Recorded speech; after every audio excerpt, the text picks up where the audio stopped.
they should be able to. Yeah. Great. Well, thank you all for joining us at the Emerging Technologies Consortium. This is a regular event that is hosted by the Mount Royal University Library in Calgary, where Mount Royal University students, employees, and the general community can come together to discuss a common interest in new tech developments to inform teaching, learning, and scholarship and student experience.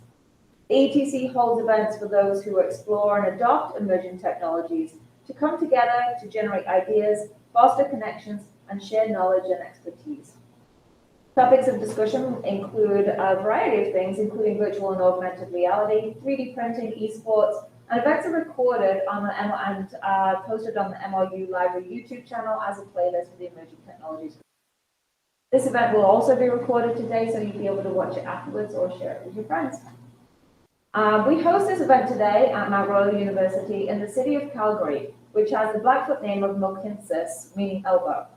We are situated on the ancestral and traditional indigenous territories of the Blackfoot and the people of the Treaty 7 region in southern Alberta, which includes the Siksika, the Piikani, the Kainai, the Tsuut'ina, and the Îyârhe Dakota First Nations.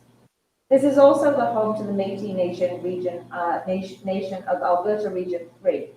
And as a grateful settler, I acknowledge that treaty relations have not been honored, and I work daily to restore good relations. And I invite you to join me in working towards reconciliation. Thank you, Carrie. Hello, everyone. My name is Courtney Montgomery. I am the outreach lead for the library here. In partnership with the Emerging Technologies Consortium, this is also part of the Collections and Conversations presentations. This is a new exhibit that we just put up last week, and it will be there throughout the year. It looks at different pieces of sport and representation in sport, and particularly today, adaptive sports. So I am pleased to welcome David Legg, Ph.D. David is a professor in the Department of Health and Physical Education. As a volunteer, he is past president of the Canadian Paralympic Committee and past board member for the 2015 Pan Parapan American Games in Toronto. David has also served on the International Paralympic Committee Sports Science Committee and is the current president of the International Federation of Adapted Physical Activity. More recently, as a consultant, David worked with the Calgary BidCo for the 2026 Olympic and Paralympic Games. I'll now turn it over to David. Thank you.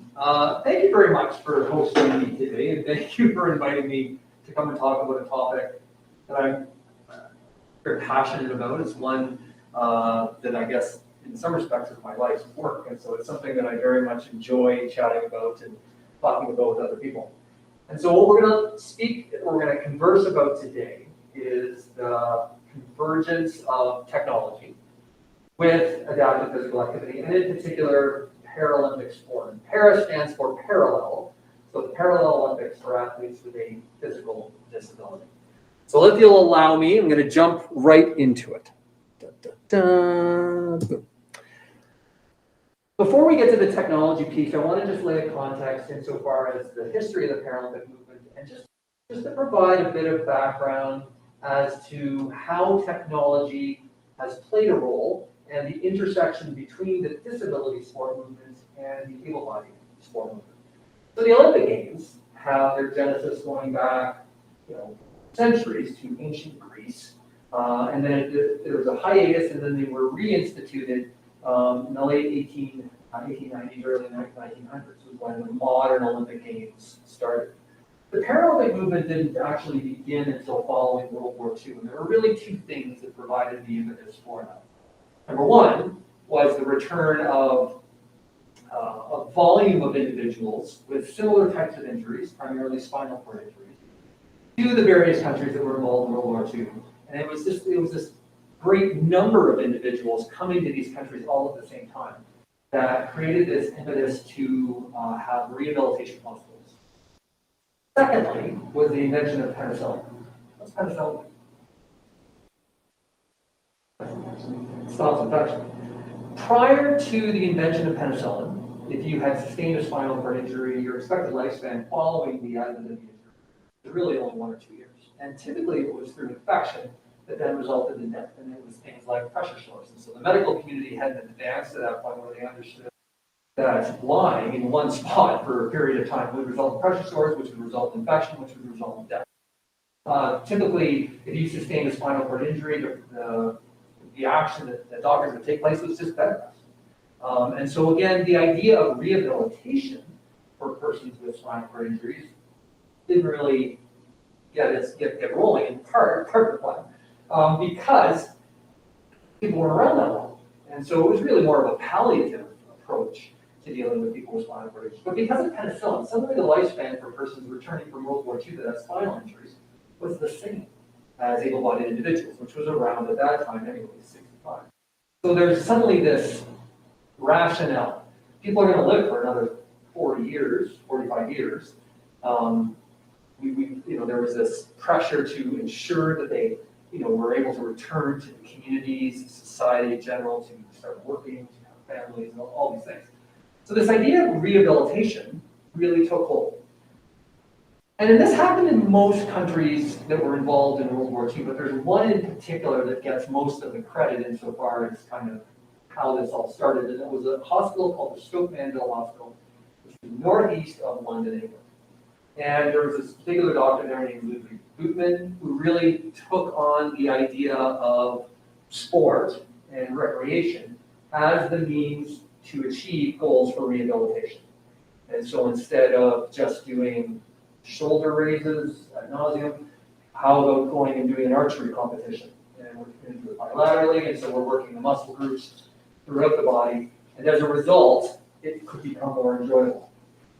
And in 1948, Dr. Guttmann decided to host on the front lawn of this hospital, Stoke Mandeville Hospital, an archery competition on the exact same day that the London Olympics started.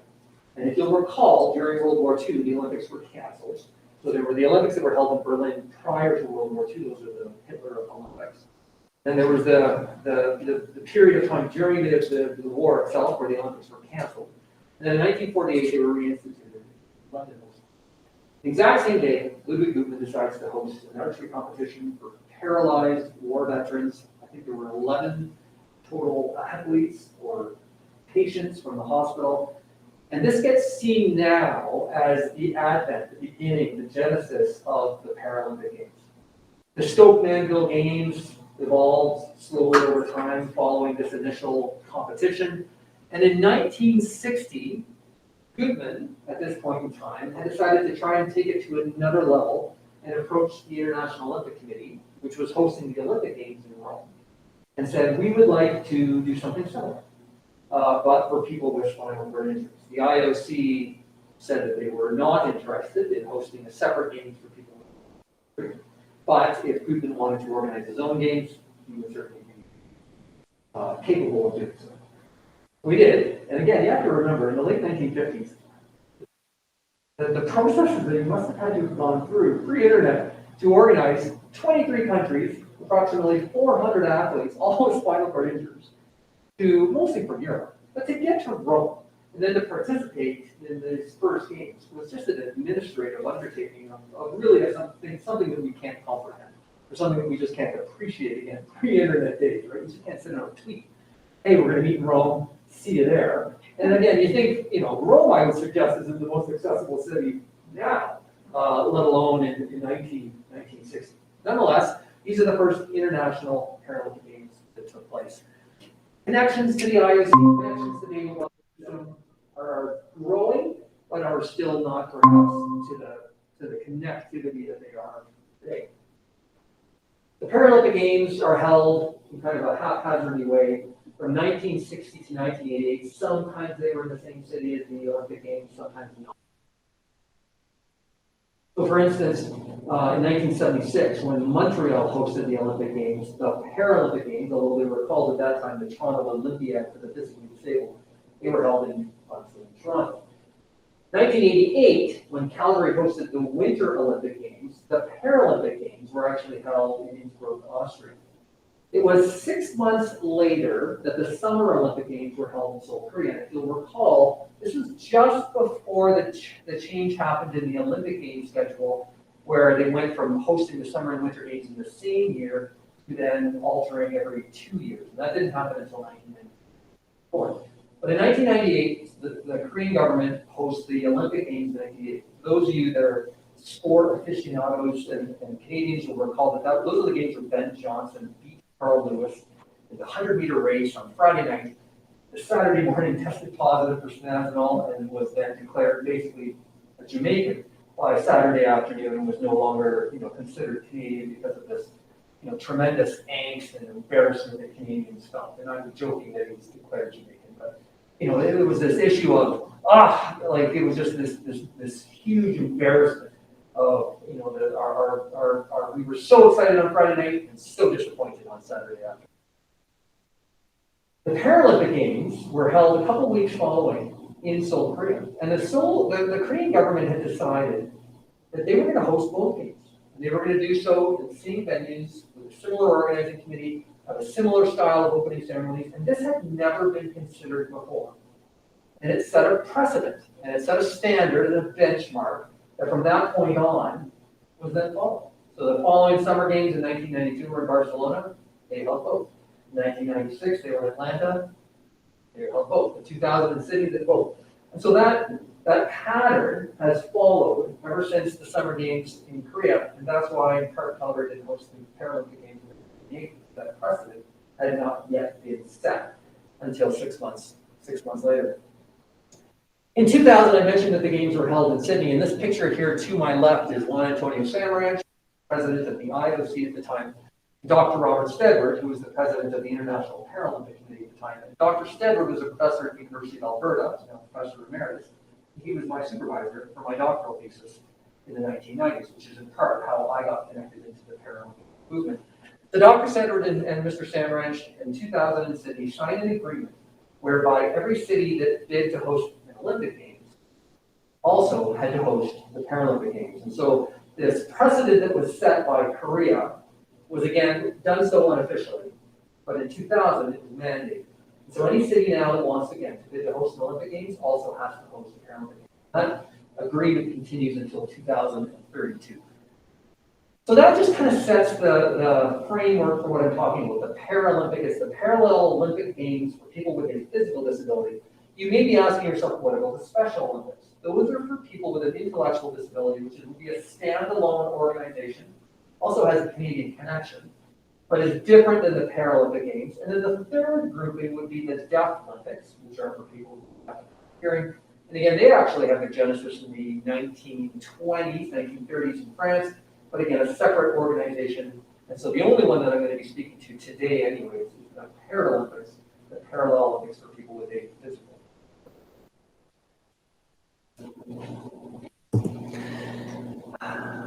So again, I mentioned earlier that I wanted to talk about technology and its kind of connection to the Paralympic sport system.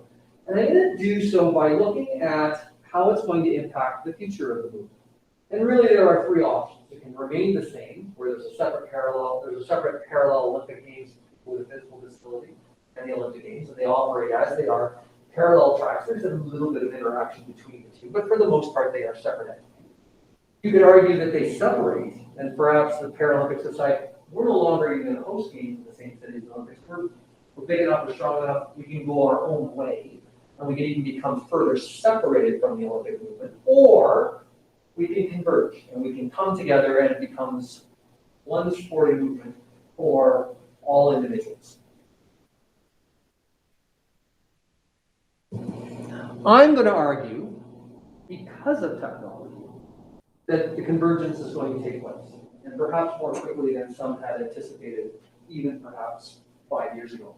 The second reason that I will argue why convergence will take place is through equity, diversity, and inclusion. If you want to add justice to the front, then it becomes Jedi. You can all become Jedi Masters. I would argue that combined with the increasing sophistication of technology will lead to a greater convergence within the sports system, and that the EDI and the technology will combine together to then be thrust forward through what I termed, well, I shouldn't say I have termed, it's not a term I coined, it's called handicapitalism. This idea of an economic driver because of persons with a disability forming a group that has economic power in order to, again, push forward this convergence of the able-bodied and the disabled sports systems into one system.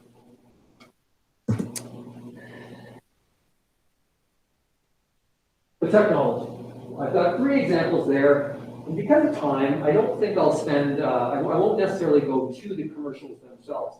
But Microsoft in the last 4 years, I would say, on an annual basis, has been launching their Super Bowl commercial, the most expensive ad buy on an annual calendar insofar as purchasing time to release a commercial on television. They have chosen the Super Bowl to do that, and their commercials tend to focus on, obviously, technology because of Microsoft. They tend to skew towards how it's connected to disability. And I started seeing this happening with other organizations, other corporations, that and often lean towards technology. But this to me would be one example. So you're seeing that conversion of technology and this idea of pan-capitalism, where organizations are trying to identify the value of providing services for persons with a disability. And it's that convergence of the two. So that would be one example, and I presume these slides will be shared with people if they so want them, and they can simply watch the commercials at their own leisure. The second example of technology is Samsung. And perhaps this will be a commercial that I'll show because it was filmed not far from me, actually. So it was filmed out in Canmore and Banff. But Samsung is another technology company that is trying to understand and to demonstrate their prowess, if I may, in providing technology for persons with a disability. And then if they can do that, then I guess I would argue that they're trying to then say, well, if we do that, then we can provide technology solutions to persons who do not have a disability. And this is one example. So this is a Samsung swim cap. It was designed for persons who have a visual impairment. So as you're in the swimming pool, if you have a visual impairment, a traditional way of letting a person with visual impairment know that they were getting closer to the edge of the pool would be what? Does anybody know? Well, so you can't hear the bell. I guess you could hear a bell in the water. It's not a banging. You could, people have done it where they slap the boards at the end, but often that's for, able-bodied people too, right? Just to let them know this is your last lap. So what happens is they have a volunteer tapper who would stand on the edge of the pool with a very long stick with a tennis ball or a sponge ball on the end of it. And as the individual got closer to the edge of the pool, they would reach over and tap the person on the back of the head. You would feel this tap and you'd say, okay, I know I've got 2 strokes, turn, and go. Samsung thought, well, maybe there's an opportunity to do this without the need of a volunteer to do the tapping. A, because then you don't have to rely on the volunteer fees, or then volunteers. So you can wear a swim cap. And as you're getting closer, the technology sets itself up on GPS, whereas I'm 3 meters from the edge of the pool, swim cap, go. And there's a vibration within the cap itself. Oh, I'm 3 meters from the pool, 1, 2, turn, go. I gotta think that there's not a huge market for those swim caps, but perhaps there is. But again, what Samsung is doing is demonstrating, like, we're technology experts. And here's an example of how we can apply the technology in a sporting context specific to disability. And if you'll allow me, I'm just going to show very quickly a video. I've got internet access from here. Like, this is should. Yeah, I guess we should say everything we say is should, right? Yeah. You know what? Never mind. I'll describe it. So the commercial again is filmed, and I would encourage you to take a look at it. It's filmed in Canmore and in Banff, and it's looking at how technology allows a person with a variety of disabilities to participate in interactive. So again, stretching a bit beyond what they would perhaps normally do on a commercial basis, but what they're trying to demonstrate is that they are trying to apply their skills to a very, very broad audience. The other example is BMW. And so they're now in the business of building racing wheelchairs. So they're using their technology, Formula One technology, and they're applying it to racing wheelchairs. Now, and it's not like there is not a con to this, though, in part because these are not expensive pieces of equipment. And so the fear is that as technology starts to infiltrate itself into sport, you could argue this is able-bodied sport as well, it's only those that are then able to access equipment that they can afford that allows them to be successful. And so the few countries that are able to purchase, and the few athletes that are able to purchase a BMW designs for wheelchairs are suddenly given advantages over those that compete in perhaps less sophisticated or less technologically advanced. But nonetheless, you're seeing companies like a BMW see the value, see the opportunity of applying what they've learned in, again, an able-bodied context and translating that into a disability.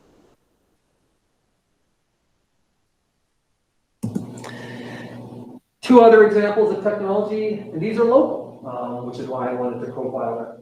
So Bowhead, that's what the images are here, is based out of Bright Creek. Christian Legg is the gentleman's name, who is the designer, and he himself has a spinal cord injury, and he's come up with a mountain bike that is full suspension, both electric and manual, but allows an individual with a spinal injury to ride the same downhill mountain biking trails that you would ride at Moose Mountain as an able-bodied individual. If you go to the Bowhead website, there's a great video on their main page that shows them cycling out a kicking horse in Golden, and again, going down the exact same tracks that an individual who's able-bodied would be going down on a downhill mountain bike. That allows an individual with a spinal injury to participate, join their friends who perhaps don't have a disability, and just to engage in recreational activities. And then this other one, Elect Drive, there's a student within the Department of Health and Physical Education who is now a member of this company, and they were looking at electrical vehicles. And initially they were thinking about things like smaller sized tractors or quads for, again, both kind of work-related skills on a you live, in a farm circumstance. But then they kind of thought, well, what about wheelchairs? We could do this with those too. And so they've come up with electric wheelchairs that can be taken on trails, can be taken to the outdoors, and so it's allowing outdoor recreational opportunities for individuals with disability to participate through technology with their able-bodied friends and peers. So you're seeing technology infiltrate, provide opportunities. There are sometimes cons as well, and they're not without controversy. And so, for instance, in an electric bike circumstance, is it going to create further erosion to trails? Will it demand that some trails are made more accessible and therefore not as wide? And so all of these things have questions within them. But nonetheless, you're again seeing technology enabling people to participate that perhaps didn't think they were able to or couldn't even a few years earlier. All right, and now to our case study. So this idea of technology and its connection to sport was perhaps brought to the forefront. It became part of popular culture and the kind of the public, conversation through Oscar Pistorius. Now, Oscar Pistorius is perhaps better known now, sadly, as somebody who is in jail now for having murdered his girlfriend in South Africa.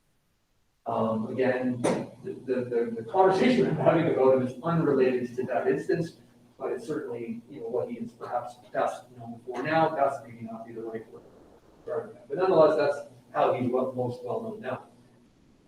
Prior to that, he was known as the Blade Runner because of his prosthetic legs. They were also referred to as cheetah legs.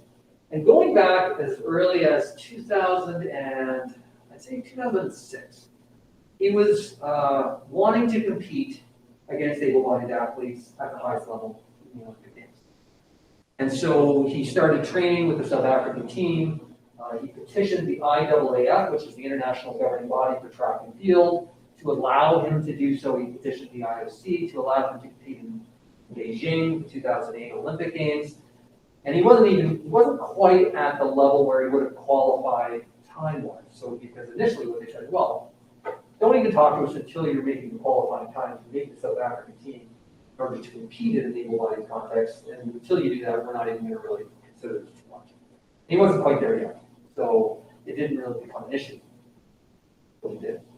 And then, so once he actually did make the times that were required to qualify for the national team, and then allowing him to compete in both World Track and Field Championships and or the Olympic Games, this is when the IAAF went into action and deemed him ineligible.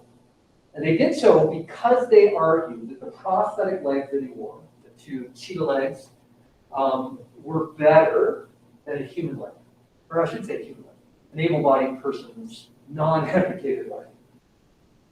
Now the argument as to why it was better than the non-amputated leg is quite complicated. And I mean, there were a number of instances where they would say, so for instance, the width of the prosthetic legs was narrower than the non-prosthetic leg, and therefore there would be less wind resistance.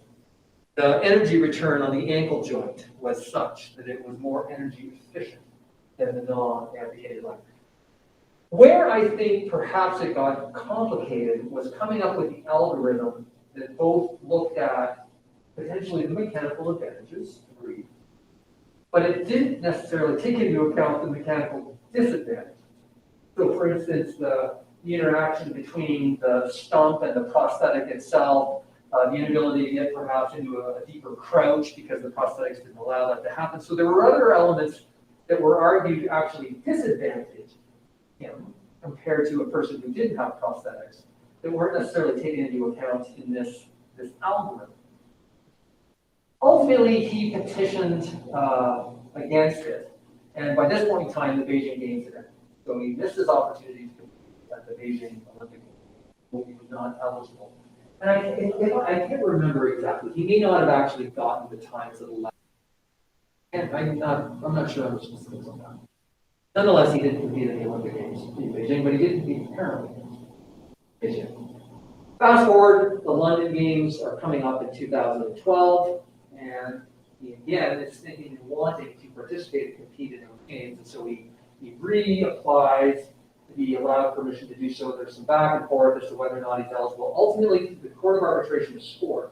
He's given approval to compete in the Olympic Games, and he does. So he participates in Paralympic Games, and I actually had an opportunity to go to those and to watch him race. Those were following the Olympic Games. So he actually was a flag bearer for the South African team closing ceremonies, if I recall correctly, of the Olympic Games. And he ran, I think, in the 200 and in the 4x100 relay for South Africa. And even in that event, there was controversy over insofar as what he was allowed to do. Initially, was I think he could only do the first portion of the relay because what happens in the 4x100 relay, no, it's not 4x100. But the first part of the relay, you have to stay in your lane. And then after the first part, you then pass the baton to the next runner, and all the runners converge onto the inside lane. And then it's, I guess it is the 4x100. And then so the second, the third, and the fourth runners are all running in a pack, essentially, on the inside lane. And the IAAF, again, if I recall correctly, they deemed that he could only do the first portion because he would be staying in his lane. And it would be too potentially dangerous if he was to run on the inside lane with all the other runners, because his prosthetic could injure an able-bodied runner. He petitioned against that. Ultimately, he was granted the opportunity to run in any of the four positions that he wanted, and he did the anchor, so the fourth person on the 4x100 relay. And they did make it to the finals, but they didn't win a medal. But nonetheless, he certainly held his own from a time standard in participating in those games. So he competed in both the Olympic Games and the Paralympic Games following. What I thought was interesting is in the Paralympic Games, in the 200-meter race, he was the media darling of the Games. He was by far the most well-known Paralympic athlete at the time, the most notoriety. And in the 200-meter final at the Olympic Stadium in London, I was actually at this race. Everyone just assumed that he was going to clean up and win the race easily, and he ended up losing the race. And again, the link that I have there is actually this race. And it's a 200-meter final, and the gentleman who beats him, Alan Olivier from Brazil, was then criticized for extending his prosthetics beyond what they should have been. And so it was argued that a year prior, when he was running, the prosthetics he was wearing would have made him, just making up the height, would have made him 6 feet tall. But then for the year prior to the Paralympic Games in London, he decided to start experimenting with different lengths of prosthetics, and he made himself taller so that he was, again, I'm guessing a little bit on the height, maybe 6'6". And so suddenly, and if you were to watch the video, you can see his gait is the strides that this Alan Olivier from Brazil takes are quite long and quite galloping almost. And he starts off slow, And as the race continues, you can see all of a sudden these gallops allow him to overtake Pistorius and defeat Pistorius. And Pistorius actually then challenged if Olivier should have won the race because of his inappropriate prosthetics. Again, the irony being is that he had just fought for the last 4 years of being allowed to run against able-bodied athletes because he was being argued that his prosthetics were inappropriate. And so, again, I think the irony was certainly interesting for many people who were observing the race. So this idea of prosthetics, so this was 2012, so 10 years ago almost, insofar as this idea of prosthetics. And the prosthetics for sport are only continuing to escalate insofar as their technology and their abilities to enhance performance. And so the question now then becomes, well, where is that line? Where is that fine line between allowing an individual who has 2 prosthetic legs competing in a disability context versus an able-bodied one? Where does that line get drawn on what is technology and what is performance enhancement? And again, we live in a day and age where I think it's almost becoming common practice and commonly accepted that it's okay to use technology for the purposes of performance enhancement. Whether that's a little blue pill for men to allow them to perform better after a certain age, whether it's using Botox, which was originally designed for people who have cerebral palsy to relax their muscles. We use it to increase our performance insofar as how we look, perhaps to look younger, to get rid of our crow's feet beside our eyes. If you're an NFL football fan, most offensive linemen have knee braces, and in some cases, and you see this in college, the linemen are wearing these knee braces without the medical need to do so, and they're doing so in order just to protect the knee for future employment so that they don't blow their knees out in college before they actually get to the NFL. So, I mean, these are essentially exoskeletons. But where does that begin and where does that end? If you were to watch baseball, and so the World Series is taking place right now, when you watch baseball, the number of pads that baseball players are wearing, there is arguments that baseball players are getting preemptive LASIK eye surgery in order to improve their vision, so that when they're watching the pitches come in, they're seeing the spin on the ball better than they would had they not had. Where is this line between what is performance enhancement that is being done through technology or artificially and what you have as just your own genetics predetermined from birth? And this line is becoming grayer and grayer. The joke and the question that I would often ask my students going back to baseball, there are some baseball players that are making $25 million a year. And so if you're a baseball player and you're a batter and that's kind of your main thing, your main avocation is hitting the ball really far. You're getting older, you're not able to turn on it as quickly, your form, you're just not coming through as hard or as fast as you used to. But you hear a rumor that there's a doctor, they always seem to be in Florida, but a doctor in Florida who has come up with this new prosthetic arm that will allow you to turn on the ball quicker, drive it harder, and you'll probably be able to hit 10 more home runs a year. And the owner of the baseball team says, listen, we're going to cut you because you're getting older, you're slower, your numbers of home runs that you hit have gone down every year. And so we have no other recourse but to let you go. Sorry. But you can somehow increase that number of home runs again, or at least give us a rationale as to why you might be able to hit 10 more home runs. We might sign you again for $25 more million. But you're going to have to chop off your left arm, and you're going to have to get a new prosthetic from this doctor in Florida in order to do that. And so then the question, would you do that? Would you chop off your left arm from your elbow down in order to get that prosthetic that would allow you the possibility, the potential to hit 10 more home runs in order to get 25? And it's all hypothetical. Again, and I don't encourage my students to suddenly go out and amputate their limbs. But it becomes this question of, if it's not the whole arm, what about just your hand? How valuable is your hand to you? Again, if you can get a prosthetic, we've all, lots of people like Star Wars, this fine line between what is human and what is the cyborg. And this issue of technology, I think, is going to really play itself out in the sporting world because it's an interesting way to compare and contrast the technology and its impact on performance. So I mentioned earlier that I saw technology then combining with this focus on EDI, equity versus inclusion, as perpetuating this idea of convergence. But what I find interesting is I would argue that disability is often left out of the conversation in EDI. And so this is an image of a coach, a basketball coach at the University of Saskatchewan.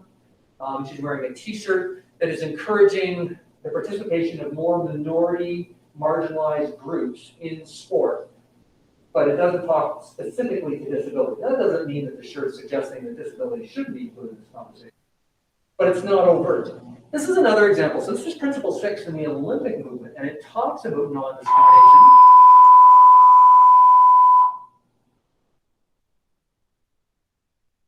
Can I have your attention, please? Can I have your attention, please? Reminder that masks are required in all indoor spaces on campus. All members of the campus community must wear a type of mask consistent with Alberta Health Services guidelines. Masks must be worn in all indoor spaces on campus. This includes, but is not limited to, classrooms, labs, hallways, meeting and study rooms. Like all other labs, classrooms, and learning environments on campus, the open library spaces designated as non-eating spaces. Only beverages can be consumed in dining spaces. Masks should be lowered only momentarily. Choosing not to comply with these health measures will be asked to leave campus. Thank you for your cooperation. The second example would be Principle 6 from the Olympic movement. And again, it speaks to non-discrimination, but it's not overt insofar as identifying disability. We're trying to argue to the IOC and the Olympic movement that it would be better if it was overt. Therefore, again, it's what's in front of you, it's what's presented, it's what's foremost in mind insofar as not discriminating against. And again, I don't think the Olympic movement is purposely trying to say that disability is one we're not interested in. I think this is just an example of, and I don't really have I don't really know why that's the case. Of the marginalized groups, disability seems to have been forgotten in many of the conversations within an EDI discourse.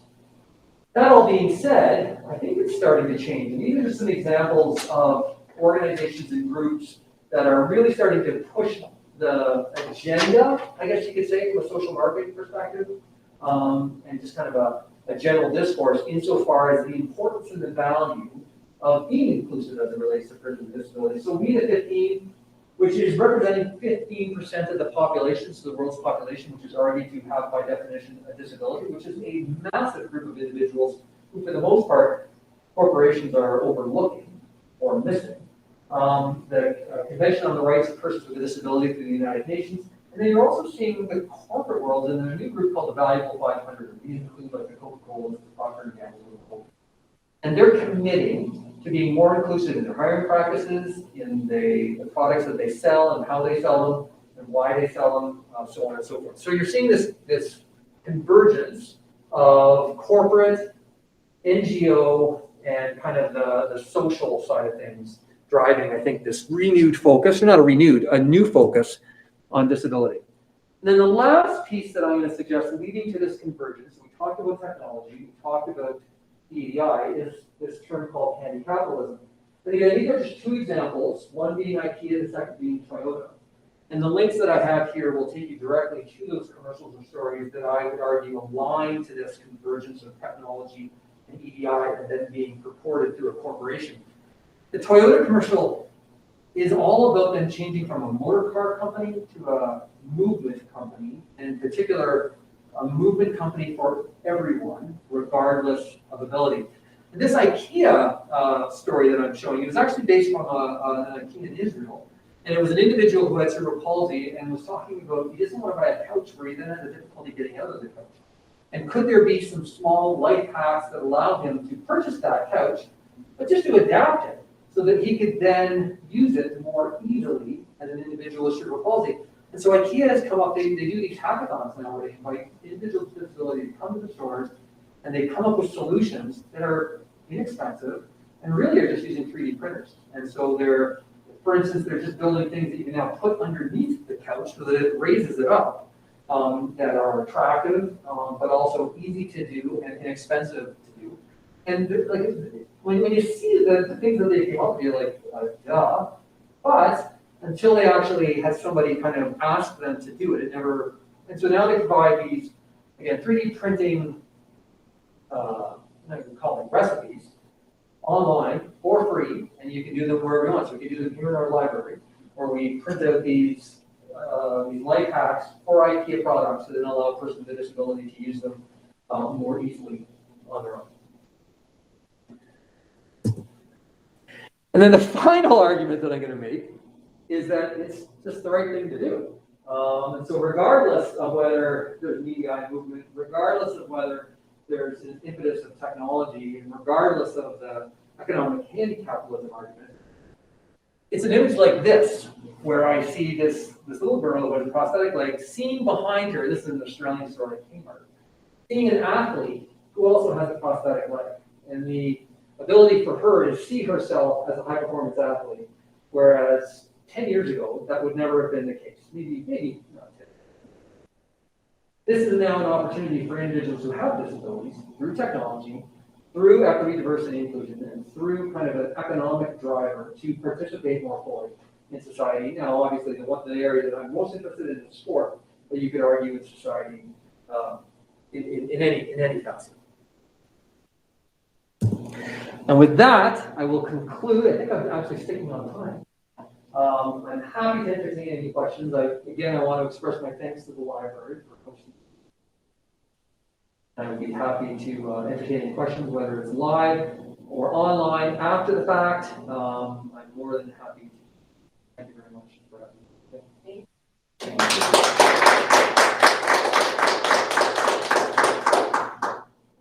We have about 5 minutes. Okay. Yep.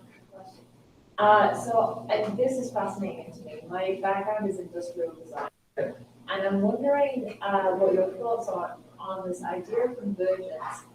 And I can't help but to wonder if this doesn't shift into that this is a design company.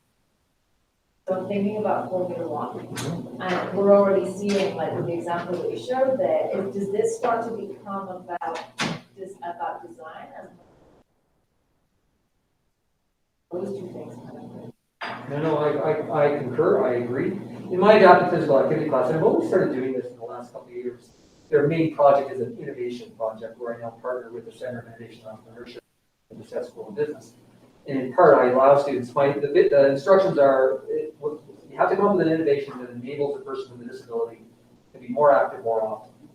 But then it's open-ended, and many of them do choose the design focus of whether it's the physical facility, equipment, the design of like rules and of the game itself.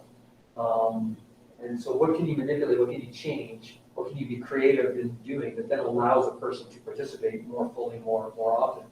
But yeah, I would say the design aspect, this concept of universal design, I came across a video, it's called Stall, and it was a group in New York City that were trying to create washrooms for persons of different sexual orientation. That was their original goal. But then they decided to take it to the next level. They tried to design a bathroom, a public bathroom, that was inclusive to any group that they could think of that kind of would have fit within a marginalized group.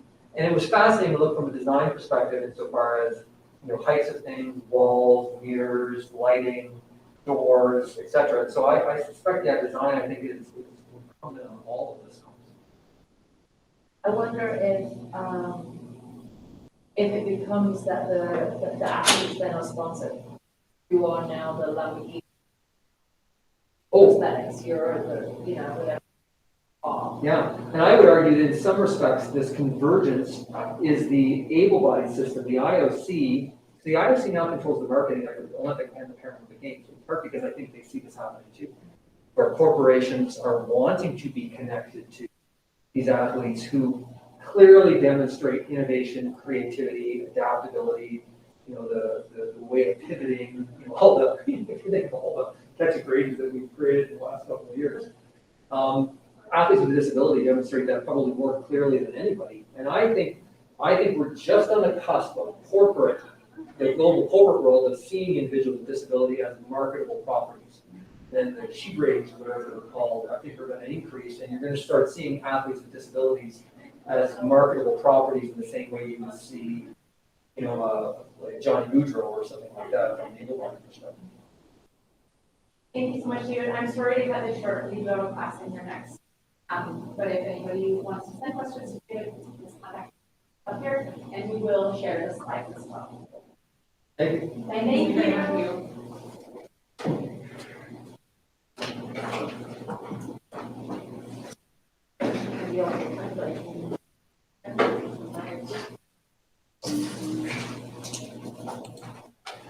Thanks for coming, you guys. Very cool.